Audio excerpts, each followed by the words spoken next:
बूटी लाते हैं और संजीवनी बूटी लाए श्री राम जी के पास।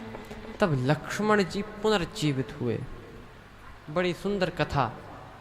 आगे भगवान श्री राम बड़ा भयंकर और घनघोर युद्ध करते हैं कुंभकर्ण के संग। पहले कुंभकर्ण को मारा, अहंकार को जब मार दिया तब ये लक्ष्मण जी मेघनाथ को मार पाए। क्यों? कहा कि जैसे लक्ष्मण जी क्रोध में गए कामदेव को मारने, और क्रोध में ये जाते हैं। कामदेव कौन है?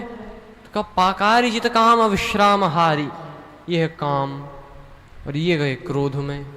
काम भी विकार, क्रोध भी विकार, तो छूटे ही मल की मलई के धोए। इसीलिए जब भगवान ने इसको मार दिया, अहंकार मिटा दिया, अहंकार कुंभकर्ण को, तब फिर अब राम जी के चरणों को हृदय में रखते हुए जाते हैं। लक्ष्मण जी ने मेघनाथ का वध किया। कुछ पता ही न लगे रावण को कि हो क्या रहा है। उसको तो लगा कि कैसे भी लक्ष्मण का वध किया जाए। एक दिन वह खुद आया, विभीषण पर बाण बरसाए। लक्ष्मण जी ने विभीषण जी की रक्षा की। किसी ने कहा लक्ष्मण जी ने विभीषण जी की रक्षा क्यों की? ये मित्र तो है नहीं, मित्रता का ही संबंध हो सकता है, मित्र है नहीं। क्योंकि मित्र तो वे जिनके विचार मिलते हो, और इनके विचार तो मिलते नहीं हैं। एक कहते हैं विनय करिए सागर सन जाई, दूसरे कहते हैं सोखिए सिंधु करिए मन रोषा। तो जिनके विचार तक नहीं मिलते, आपने इनकी रक्षा क्यों की?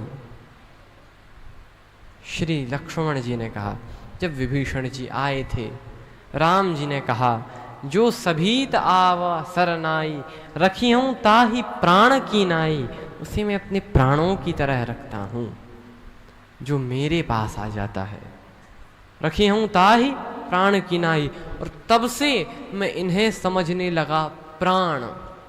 श्री विभीषण जी कौन है? भगवान के प्राण। और कहा भगवान के प्राण पर कोई आपत्ति आए तो मैं उसे बर्दाश्त नहीं कर सकता, इसीलिए मैंने इनकी रक्षा की। रावण युद्ध में आता है, लेकिन विभीषण जी की युक्ति से श्री राम जी ने रावण का वध किया। और अच्छा, पूरे जिंदगी भर रावण ने राम नाम नहीं लिया, कभी भी नहीं। राम कहा नहीं। कहू तपस्विन के बात बहोरी, तपस्वी कहता रहा। लक्ष्मण जी भी छोटे तपस्वी। लगता था शंकर जी को चेला अच्छा है, गुरु मंत्र ही नहीं जपता।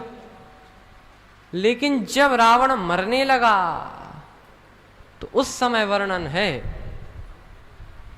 गरजे मरत घोर रव भानी, कहा राम रन हतों पचारी। गर्जना की, राम कहा। शंकर जी ने सोचा चलो चेला मरा तो मरा, लेकिन कम से कम गुरु मंत्र सफल कर गया। श्री राम जी विभीषण जी के आग्रह पर रुकना तो चाहते हैं, लेकिन कहा मैं रुक सकता नहीं हूं। वहां मेरा भाई भरत इंतजार कर रहा होगा। मैं थोड़ा भी यदि लेट हो गया तो शायद मुझे जीवित न मिले। इसीलिए गए। हनुमान जी को पहले पहुंचा दिया। राम जी पुष्पक विमान से आ रहे हैं, हनुमान जी पहले आए। विभीषण जी को समाचार दिया रिपुरन जीत सुजस सुरगावत, सीता सहित अनुज प्रभु आवत। सुनत बचन विषय सब दुखा, तृषावंत जिमि पाए पीयूषा। आप कौन हैं को तुम तात कहाँ ते आए, मुँह परम प्रिय वचन सुनाए। कहते हैं मारुत सुत में कपि हनुमाना, नाम मोर सुन कृपा निधाना। दीन बंधु रघुपति कर किंकर, सुनत भरत भेंटियो अति सादर। मिलत प्रेम नहीं हृदय समात। हनुमान जी वापस आए और श्री राम जी अब अपनी सुंदर नगरी पुष्पक विमान से दिखा रहे हैं। देखो, जनमी जन्म भूमिश्च स्वर्गादपि गरीयसी। स्वर्ग से भी बढ़ के जननी, फिर जन्मभूमि। जन्मभूमि मम पुरी सुहावन, उत्तर दिशि सरजू बह पावनी। अत्यंत पावनी सरयू जी बह रही हैं।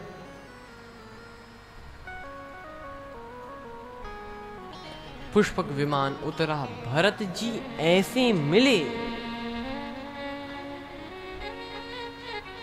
आहा, उसका वर्णन नहीं है, क्योंकि वो वर्णन किया नहीं जा सकता। और माताएं जिस प्रकार से श्री राम जी से मिली,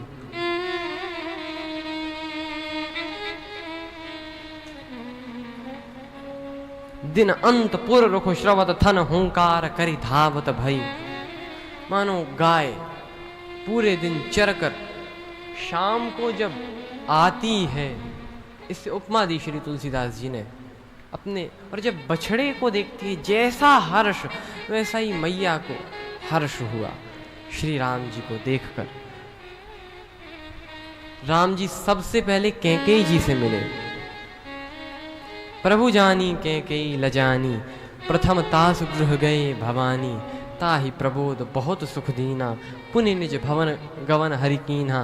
फिर कृपा सिंधु जब मंदिर गए, पुर नर नारी सुखी सब भय। वशिष्ठ जी ने कहा एक काम करो, राम जी बेचारे थके हुए आए हैं, कल करा देते हैं राज्याभिषेक। प्रजा वाले बोले कल नहीं, पिछली बार भी यही गलती हुई थी। राम तिलक जो सांचों काली, कल नहीं आज ही।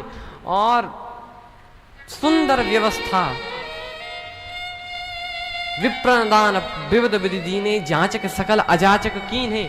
और तब भगवान ने सुंदर सिंहासन मांगा। सिंहासन प्रभु पर त्रिभुवन साई, देख सुरन दुंदुबी बजाई। प्रथम तिलक वशिष्ठ मुनि कीन्हा, पुनि सब विप्रन आयुष दीना। सुत विलोक हर्षि महता।